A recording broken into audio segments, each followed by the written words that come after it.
வணக்கம். இன்றைய ஆன்மீக தகவலில் இன்னைக்கு வெள்ளிக்கிழமை திருவண்ணாமலை தீபம், அதாவது திருக்கார்த்திகை தீபம்ங்க. இன்னைக்கு நம்ம மறந்து விடக்கூடாது.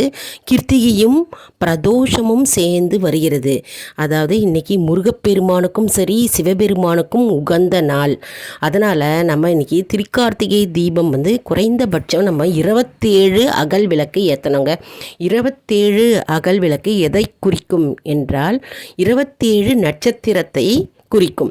இந்த 27 அகல் விளக்க வாசலில், தோட்ட பக்கத்தில், நம்ம எல்லா இடத்துலையும் பால்கனி இருந்தால் பால்கனியில், காம்பவுண்ட் வாலில், குப்பைத்தொட்டி இருந்தாலும் குப்பைத்தொட்டி பக்கத்தில் அருகாமையில் அங்கே வைக்கலாம். எல்லா இடத்துலையும் வைக்கலாங்க. இன்றைக்கி திருக்கார்த்திகை தீபம். இன்றைக்கி நம்ம பிரசாதமாக பொரி உருண்டை, அப்புறம் அப்பம், குழிப்பணியாரம், பாயசம், வடை, கொழுக்கட்டை போன்ற பதார்த்தங்களை செய்து நம்ம இறைவனை வழிபடுவோம்.